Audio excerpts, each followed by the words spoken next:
నమస్తే, welcome to Leo news. Tirumala Tirupati laddu కల్తీ అంశంలో సంచలన విషయం వెలుగులోకి వచ్చింది. ఇప్పటి వరకు లడ్డూలో కల్తీ మాత్రమే కలిసిందని అందరికీ తెలుసు. కానీ అసలు అది నెయ్యే కాదు అంటున్నారు సుప్రీంకోర్టు నియమించినటువంటి సిట్ అధికారులు. మరి ఇదే విషయాన్ని సుప్రీంకోర్టుకు వాళ్ళు విన్నవించినట్టు కూడా తెలుస్తోంది. ఇక మరోపక్క చూసుకుంటే సుబ్బారెడ్డి పిఏను కూడా అధికారులు విచారిస్తున్న నేపథ్యంలో మరి ఎవరెవరు ఇందులో ఇన్వాల్వ్ అయ్యి ఉంది, అసలు నిందితులు ఎవరు అన్న విషయాల్లో ఎప్పుడు వెలుగులోకి రాకపోతున్నాయి అన్న విషయాలు తెలుసుకుందాం. మనతో పాటు ఉన్నారు senior political analyst Adusumalli Srinivas గారు. నమస్కారం సార్. నమస్కారం సార్, సుప్రీంకోర్టు నియమించినటువంటి సిట్ ఈరోజు ఒక సంచలన విషయాన్ని బయటికి చెప్పింది. అది నెయ్యే కాదు అని చెప్పి వాళ్ళు అంటున్నారు.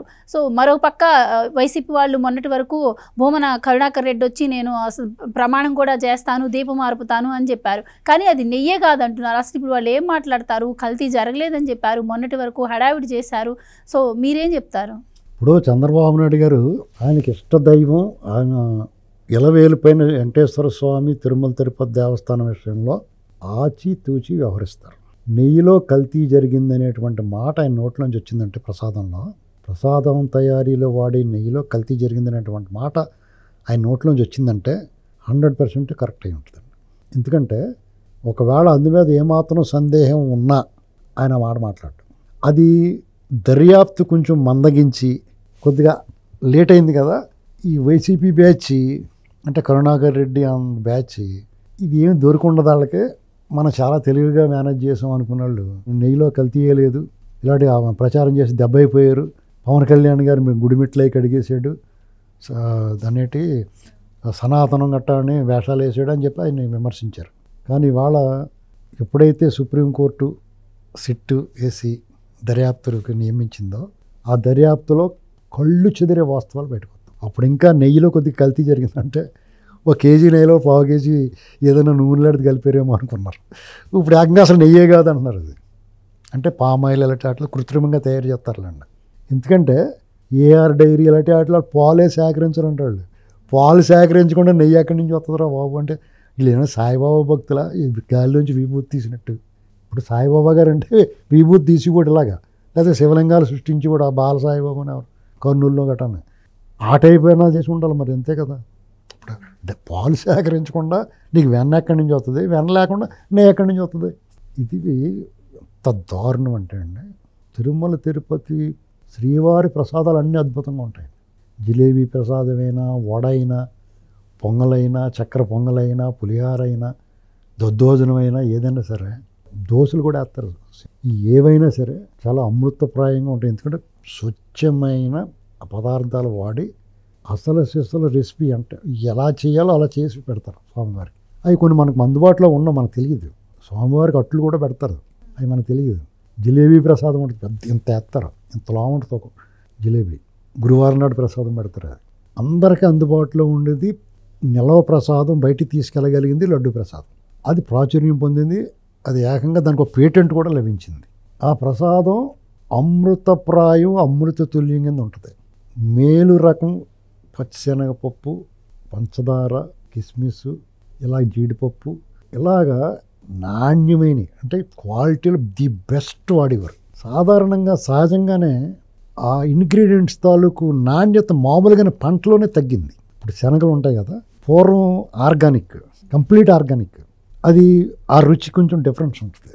అంటే ఒక 40-50 ఏళ్ల క్రితం ఉన్న రుచి ఇప్పుడు డెఫినెట్గా రాదు. కానీ నెయ్యిలో మార్పు ఏమి ఉండదు కదా.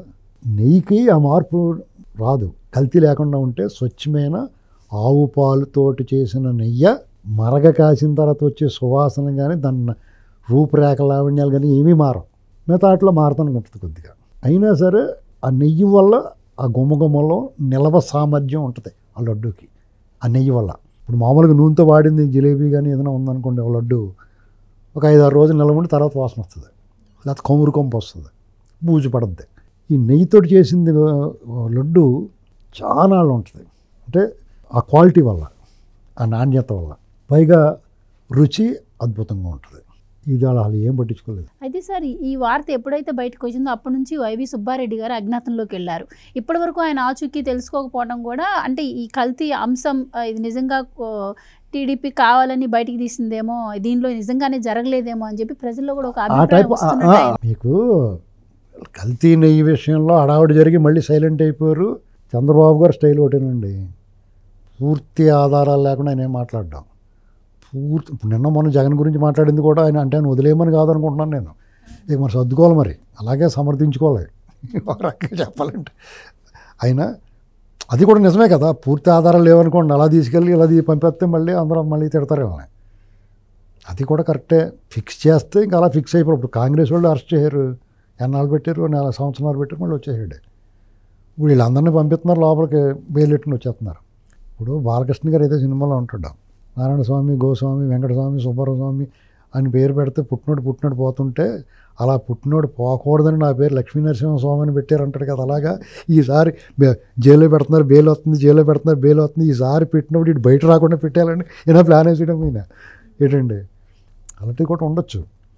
కాబట్టి ఒకటి మాత్రం నిజమండి, సుబ్బారెడ్డి, కరుణాకర్ రెడ్డి, ధర్మారెడ్డి, దీనికి సంబంధించిన వాళ్ళందరూ కూడా సుబ్బారెడ్డికి పాత్ర కొంచెం తక్కువ ఉండొచ్చు. అంటే దీంట్లోంచి వచ్చిన లబ్ధిలో అతని వాటా తక్కువ ఉండొచ్చు, కానీ ఈ పాపంలో అతనికే బాగా ఉంటుంది ఖచ్చితంగా. కానీ వీళ్ళందరూ దైవద్రోహులు, కోట్లాది మంది భక్తుల మనోభావాలని, మత విశ్వాసాలని దెబ్బతీసిన పాపులు. పాపభీతి లేదు వాళ్ళకి. అయితే సార్, టీటీడీ బోర్డు అంటే చిన్న బోర్డు ఏం కాదు, అది చాలా అందరి మత విశ్వాసాలకి సంబంధించి వాళ్ళు తీసుకునే ప్రతి నిర్ణయం కూడా ఆధారపడి ఉంటుంది, అండ్ హిందువుల మనోభావాలకి సంబంధించి. అయితే ఇక్కడ బోలేబాబా డైరీకి అసలు డైరీయే కాదని, అక్కడ పాలు కూడా ఉండవని చెప్పి రైతులు కూడా మేము ఇవ్వమని చెప్పారు. సో ఏఆర్ వైష్ణవి డైరీని ముందు పెట్టుకొని ఆల్రెడీ బోలేబాబా డైరీని బ్లాక్ లిస్ట్లో పెట్టారు. ఈ 2 డైరీలను ముందు పెట్టుకొని ఈ నెయ్యి సరఫరా అంటే ఈ కాంట్రాక్ట్ వాళ్ళకి ఇచ్చే ముందు మినిమం ఎంక్వైరీ చేసుకోకుండా ఇచ్చారా? దీంట్లో ఎవరెవరు ఇప్పుడు ఎంక్వైరీ కాదు, తైలం. అసలు వాళ్ళకి పాపభీతి, దేవుడికి అపచారం జరిగితే మనకేమైనా కష్టం వస్తుంది, నష్టం జరుగుతుంది అన్న భయం లేదప్పుడు. అసలు ఆ దేవుడిని నమ్మనప్పుడు, వాళ్ళకి విశ్వాసం లేనప్పుడు దాన్ని ఒక వ్యాపార కేంద్రంగా చూసారు వాళ్ళు. వాళ్ళ పలుకుబడిని పెంచుకోవడానికి ఉపయోగించుకున్నారు. వాళ్ళు పరపతి పెంచుకుని ఎవరన్నా వ్యవస్థలో ఉన్న వాళ్ళు పెద్దోళ్ళు వచ్చారనుకో, ఈ పండితులందరినీ తీసుకొచ్చి వేదాశీర్వచనాలు ఇచ్చేసి, సాల్వాలు కప్పేసి, వెంకన్నబాబు బొమ్మ ఇచ్చేసి, ఒక గంపల లడ్డూలు ఇచ్చేసేవారు. అలాగే కల్తీ లడ్డూగా తీసిపోయినట్టుగా. అయితే ఈ సిట్ని ఏర్పాటు చేసినప్పుడు ఇది చంద్రబాబు ఏర్పాటు చేసిన చేతుల్లో ఉండే సిట్ అది ఇదని చెప్పన్నారు. ఇవన్నీ ఇచ్చిన తర్వాత అవతల ఏం చేస్తాడు, వెంటనే అయ్యాలో జైలు వేసేయాలి, ఇంకొకసారి వదిలేండి అని కూడా. ఆ బ్యాచ్ ఒక ఆయన అయితే వచ్చి తెగబోగుడేసాడు కూడా ఉన్నాయి, కరుణాకర్ రెడ్డిని, అత్యున్నత స్థాయిలో ఉన్న వ్యక్తి. ఇలాంటి పరిస్థితిలో ఉన్నప్పుడు చంద్రబాబు నాయుడు గారి చేతిలో సిట్ ఉంది కాబట్టి ఏమైనా చేస్తారన్నారు. చాలామంది ఏమనుకున్నామంటే సుప్రీంకోర్టుకి వెళ్ళింది, వాళ్ళేమో సిట్ని ఏర్పాటు చేశారనగా అయిపోయిందిలే కేసు, ఆ పైన దర్యాప్తుల్ని కొనేసుకుంటాడు అన్నారు. వాళ్ళు కరెక్ట్గా బిగిచ్చారు. ఇప్పుడు చచ్చూరుకుంటారు. ఇప్పుడు ఆమె చంద్రబాబు అంటాం లేదు, నాకేం తెలుసండి. ఇప్పుడు రాజాది గ్రేట్ సినిమాలో ఏమో బాబు నా కళ్ళు కనపడవు అంటాడు కదరా రవితేజ, అలా నాకేం తెలుసు సుప్రీంకోర్టు నాకేం తెలుసు బాబు అంటారు. చీడీపోడు అదైతే మాట్లాడతారు ఇక్కడి నుంచి, ఏమో బాబు మాకేం తెలుసు సుప్రీంకోర్టు సిట్ వేసింది అంటారు. ఏవైనా అక్కడ నేరం జరిగింది. దేవుడండి, కలియుగ దైవం శ్రీనివాసుడు ఎప్పుడూ కూడా మనకి పాపాత్ముడికి శిక్ష పడటం లేట్ అవుతుందేమో అనుకుంటాం మనం, కానీ ఆయన శిక్ష నుంచి ఎవడ తప్పించుకోలేడు. మీకు చిన్న ఎగ్జాంపుల్ చెప్తాను నేను. ఇది అబోధ కల్పన లేకపోతే ఎవరో కల్పించిన కథ కాదు. వైజాగ్లో కాంట్రాక్టర్ గారు ఉన్నాడు. ఆయన దేవుడికి మొక్కున్నాడు తిరుపతి, నేను కాంట్రాక్ట్ చేస్తున్నాను స్వామి, నాకు కలిసి రావాలి, కలిసి వస్తే నువ్వు నేను పార్ట్నర్స్ని 5% వాటా ఇచ్చాడు అతను చేసి వ్యాపారంలో. కలిసి వచ్చింది, మరి 5% దేవుడికి వేసేయాలి కదా. అలాగా దాన్ని మళ్ళీ అలాగే వండించి తిరుపతి వెళ్ళినప్పుడు వేద్దామని వండించి దాన్ని అలా పోగేశాడు. కొన్నాళ్ళకే ఒక మొత్తం అయింది. మొత్తం అయిన తర్వాత దాంతో ఒక ఉంగరం వజ్రపు ఉంగరాన్ని తయారు చేయించి స్వామివారు సమర్పిద్దాం, ఉండిలేద్దామని చెప్పేసి ఆ కట్టిన ముడిపంతా కలిపి ఒక వజ్రపు ఉంగరం తయారు చేసి స్వామివారికి ఇద్దాం అనుకున్నాడు. ఆ వజ్రపు ఉంగరం తయారైన తర్వాత అది చూడగానే ఆడికి బెం పుట్టింది. ఆడు తాను ధరించి దాని విలువ గల డబ్బు పట్టుకెళ్ళి దేవుడికి వేసేసాడు. ఉండిలో దేవుడి దర్శనం చేసుకున్నాడు. అన్న ప్రకారమే ఆ పర్సంటేజ్ ఎంత ఇస్తా అన్నాడు, అంత అమౌంట్ ఈ వజ్రపు ఉంగరానికి ఎంత అయిందో అంతా కలిపి వేసాడు. దాంతోపాటు ఉంగరం కూడా జారాడిపోయింది. అంటే నువ్వు ఏవైతే మొక్కుకున్నావో అది మాత్రం అతను స్వీకరిస్తాడు ఖచ్చితంగా. నువ్వు వాటా కరెక్ట్గా ఇచ్చాడు, నాకు డబ్బులు ఇచ్చాడు, ఏం చూడ్డావు, నువ్వు ఏం చెప్పావు అది ఇచ్చే, అంతే. ధర్మం తప్పకూడదు. నువ్వు కలిసి వచ్చిన తర్వాత అతను వాటాదాడు, అతనికి ఇచ్చేయాలి, అంతే. అలాంటిది అంత భక్తుడికే దాని బదులు డబ్బులు ఇచ్చినోడే వదలనోడు ఇలాంటి పాపాత్మలు ఎందుకు వదులుతాడు? అర్థమైందా? కాబట్టి వీళ్ళు ఎవరైనా సరే గుడి మెట్ల నుంచి దొల్లుకుంటా పైకి కిందకి తిరిగి తప్పు అయిపోయింది బాబు అని చెప్పేసి వాళ్ళంతా వాళ్ళే జైలు తలుపులు తీసుకుని లోపలికి వెళ్ళిపోయి మాకు శిక్ష చేయండి బాబు అనాలి. లేదంటే ఇంకా పెద్ద ప్రమాదం జరుగుద్ది వాళ్ళకి. ఇది నేను సెంటిమెంట్గానో భయపడటం కాదు, ఆ మహిమ అలాంటిది. క్షేత్ర మహిమ ఉంది, ఆ స్వామి మహిమ ఉంది. మనకు కనిపించిన శక్తి ఏదో ఉందంటే నాస్తికులు చెప్తారు దేవుడు ఉండడు, దయ్యం ఉండడు, అది ఇది రకరకాల సొల్లు చెప్తారు. మనకు కనిపించిన శక్తి ఏదో ఒకటి లేకపోతే ఇది 3 dimension, 4th dimension, 5th dimension ఉంటుంది. ఈ గది అవతల మనకు కనిపిస్తున్నది ఇదే కనిపిస్తుంది. ఈ గది అవతల ఏమీ లేదని అనుకుంటాం, కరెక్టేనా? గది అవతల ఉంది కదా, అది మనం చూసాం ఉందని. అది మనకు తెలియనప్పుడు మనం లేదనుకుంటాం కదా. దేవుడు కూడా అంతే. ఇప్పుడు కొవ్వొత్తు వెలుగుతూ ఉంటుంది, ఆ వెలుతురు ఉన్నంత వరకు మనకు కనిపిస్తుంది కాబట్టి అదే ఉంది. ఆ వెలుతురు అవతల చీకట్లో ఏమీ లేదని నువ్వు అనుకోకూడదు కదా, అక్కడ ఉంటుంది కదా, ఉంది కదా. నీకు తెలియనంత మాత్రాన అది లేదనుకోకూడదు. అది లేదనుకోవడం అజ్ఞానం.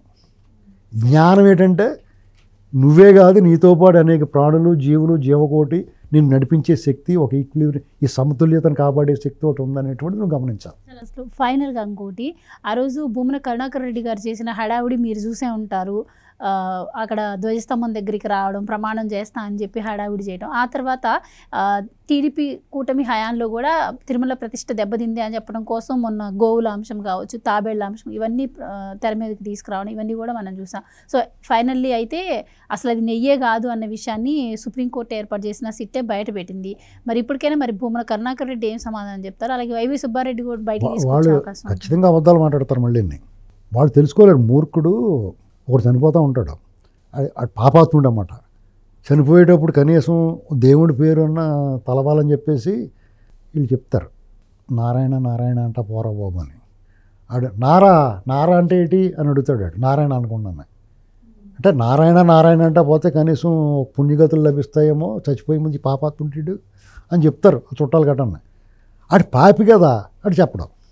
వీళ్ళు అంతే, బాబోయ్ నాస్తికుడైనా సరే ఏదో జరుగుతుందిరా బాబు, లేకపోతే 151 సీట్లు వచ్చినోడు, లేకపోతే ఇంత ఇదిగా పరిపాలించినోడు మనం మళ్ళీ గెలవాలి కదా, ఏంటి ఇలాగైపోయాం, ఇలాంటి అపచారాలు అప్రతిష్ట పాలు చేసాం, ఇవన్నీ చేసాం కదా మనం, అందుకనే ఓడిపోయామేమో అన్న జ్ఞానం కూడా కొద్దిగా ఉండాలి కదా.